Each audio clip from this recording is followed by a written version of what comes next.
Hello students, this is Smriti Singh. Welcome to your own channel.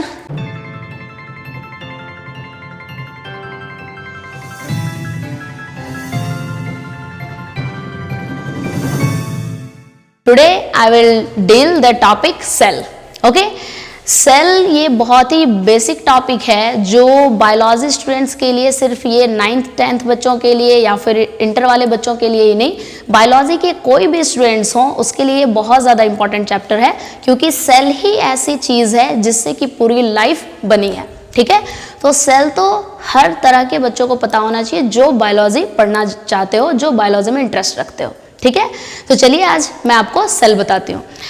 Cell what is it? पहले तो आप cell को थोड़ा समझ लीजिए, फिर इसके जो सब टॉपिक्स लिखे हुए हैं, द यूनिट ऑफ लाइफ, ये आपको अच्छे से समझ में आ जाएगा। ठीक है, कि द यूनिट ऑफ लाइफ इसको क्यों कहते हैं। Okay, and cell is also known as the structural and functional unit of life. सिर्फ यूनिट ऑफ लाइफ नहीं है, स्ट्रक्चरल एंड फंक्शनल। तो क्यों बोलते हैं ऐसा? तो पहली बात तो ये है कि सेल आप जान लो, cell is just as a brick of the building. ठीक है, कोई भी अगर बिल्डिंग बनती है तो आप डायरेक्टली देखते हो कि हाँ इतनी बड़ी सी बिल्डिंग है, पर उस बिल्डिंग का निर्माण कैसे हुआ पहले ये जानना है ना। तो उसमें जैसे आप छोटे छोटे ब्रिक्स जोड़ कर पूरी बिल्डिंग तैयार करते हो, वैसे ही ये पूरा कोई ऑर्गेनिज्म जो आप देखते हो, कोई भी लिविंग ऑर्गेनिज्म, उस लिविंग ऑर्गेनिज्म का फुल बॉडी जो आप कंप्लीट देख रहे हो वो एक छोटी सी यूनिट से बना है और वो छोटी यूनिट सेल होती है। ठीक है, तो इस वजह से सेल को बेसिक यूनिट ऑफ लाइफ बोलते हैं। ठीक है, not only the unit of life, basic unit of life. Okay, चलिए मैं यहाँ ऐड भी कर दूँ इसको कि इसको आप बोलोगे बेसिक यूनिट ऑफ लाइफ, क्योंकि यही है जो किसी भी तरह की जो जिंदगी यहाँ पर पल रही है, जो भी लाइफ है। ओके, एक्चुअल में आप लाइफ कह किसको रहे हो? ठीक है, लाइफ क्या हो रहा है? लाइफ हो रहा है कि जो भी अलाइव होता है, जो जीवित है, ओके, जो जीवित है उसमें लाइफ है। ठीक है, जो भी लाइफ है यानी वो जीवित है। किसको बोलोगे कि वो जीवित है? किसको बोलोगे कि वो अलाइव है? वो अलाइव है, इसके लिए आपको एकदम सिंपल सा छोटा सा 1-2 फीचर्स जानना है, अपने आप पता लग जाएगा कि अलाइव किसको बोलते हैं। दैट कैन मूव, ठीक है, जिसमें मूवमेंट होता हो। चलो मैं यहाँ मेंशन भी करके बता दूं ताकि आपको फटाफट से पता लगता जाए।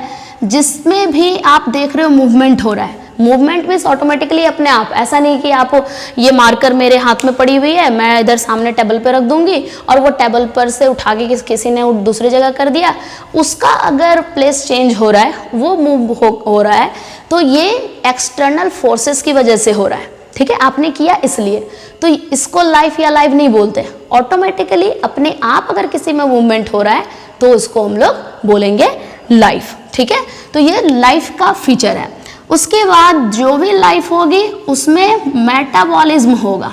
ठीक है, मेटाबॉलिज्म कहने का मतलब internal different types of chemical reaction, biological activities, biomolecules activities.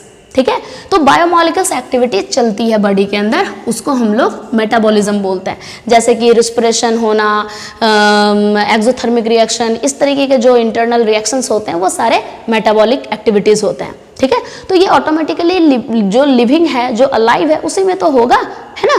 तो मूवमेंट होगा, मेटाबॉलिज्म होगा, एंड मोस्ट इंपॉर्टेंट जो कॉमन आपको दिखाई पड़ता है, ग्रोथ होगा अपने आप। ठीक है, तो ग्रोथ होना, उसके बाद फिर क्या हो गया, रिप्रोडक्शन होना।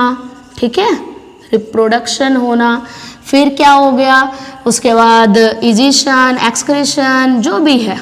ठीक है, इजिशन इज एक्सक्रीशन, तो ग्रोथ हो रहा है, रिप्रोडक्शन हो रहा है, रिस्पिरेशन हो रहा है, यानी उसमें सांस लेने की प्रक्रिया चल रही है ना, मूवमेंट हो रहा है, metabolism, growth, reproduction, egestion, respiration, nutrition. ठीक है, ये सब चीज़ें हो रही है।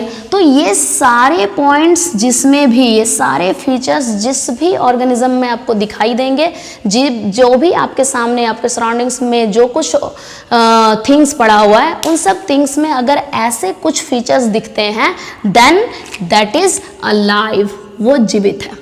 ठीक है, एंड जो भी जीवित है उसी को हम लोग बोलते हैं लिविंग ऑर्गेनिजम्स। ओके, वही है लिविंग ऑर्गेनिज्म। तो जो लिविंग है वो अलाइव है। अलाइव किसको बोलेंगे? जिसमें ये सारे फीचर्स नजर आएंगे। ओके, तो जो भी लिविंग ऑर्गेनिज्म इस लैंड पे है वो सारे के सारे लिविंग ऑर्गेनिज्म सेल के बने होते हैं। ओके, जितने भी लिविंग ऑर्गेनिज्म हैं इस वर्ल्ड में वो सब सेल के बने हुए हैं।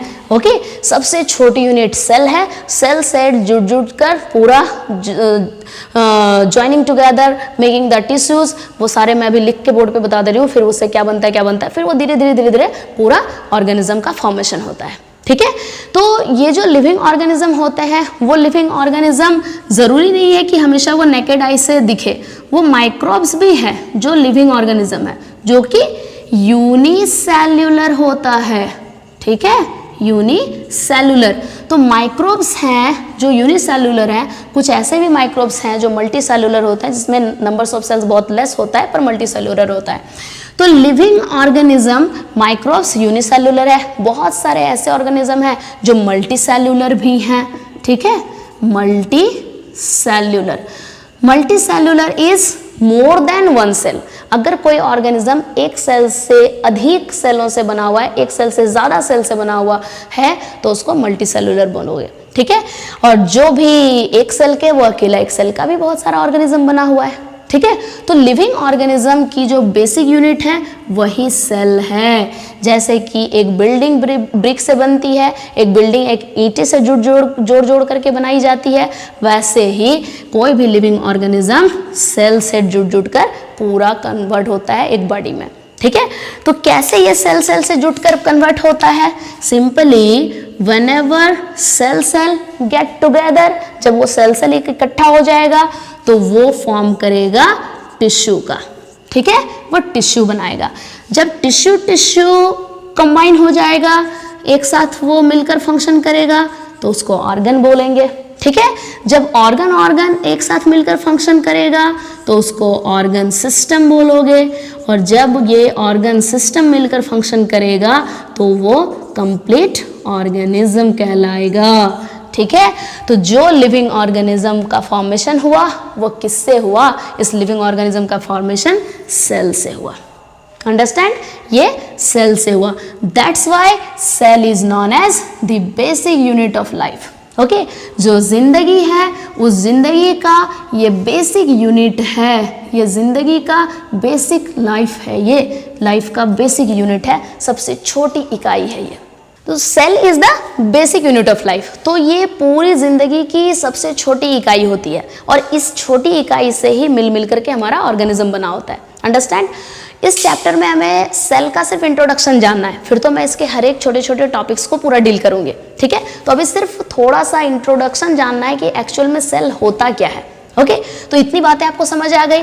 आगे देखिए, फर्स्ट ऑफ ऑल हमें यहाँ सेल का डेफिनेशन जान लेना है। सेल क्या होता है वो तो पता लग गया, अब इसको एक डेफिनेशन के वे में भी आपको पता होना चाहिए।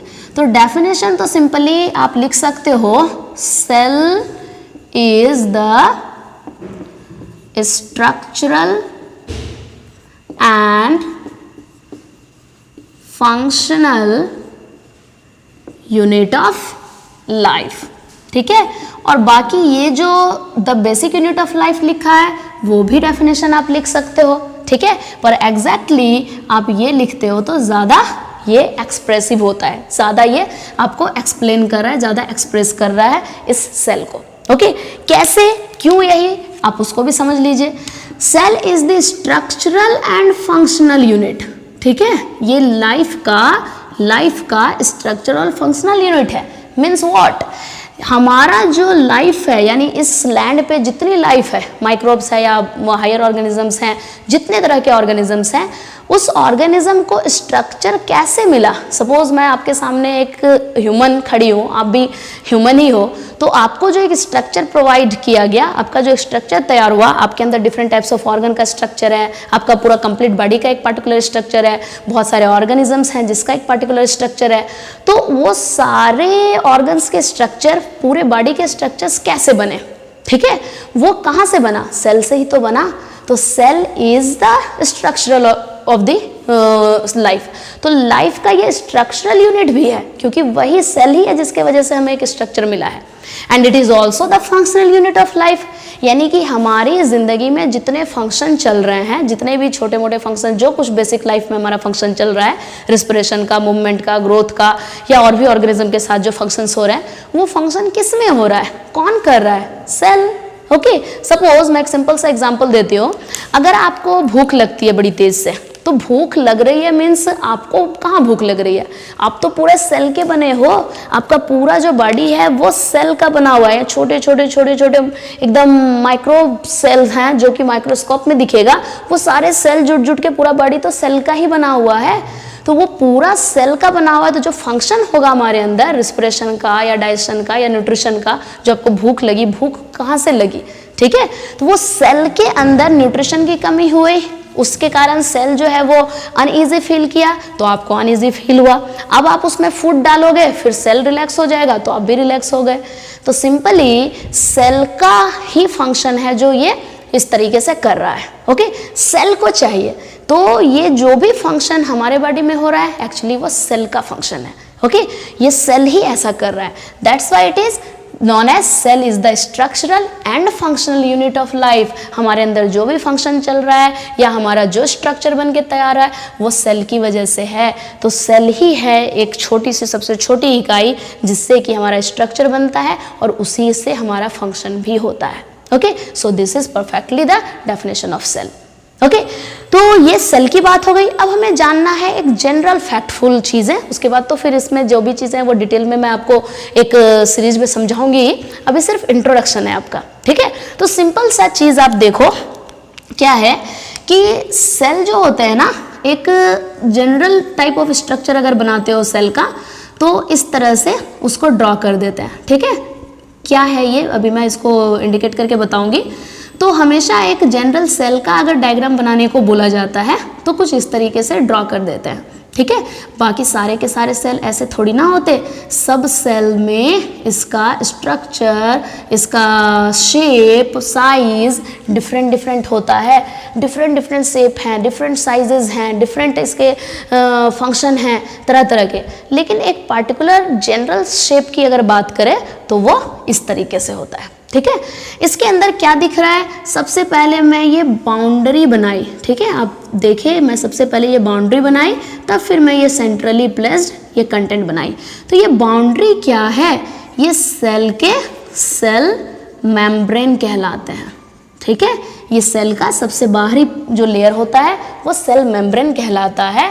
उस सेल मेम्ब्रेन को आप सेल प्लाज्मा मेम्ब्रेन भी बोल सकते हो, ठीक है, प्लाज्मा मेम्ब्रेन भी बोल सकते हो, and it is also known as plasmalemma, ठीक है।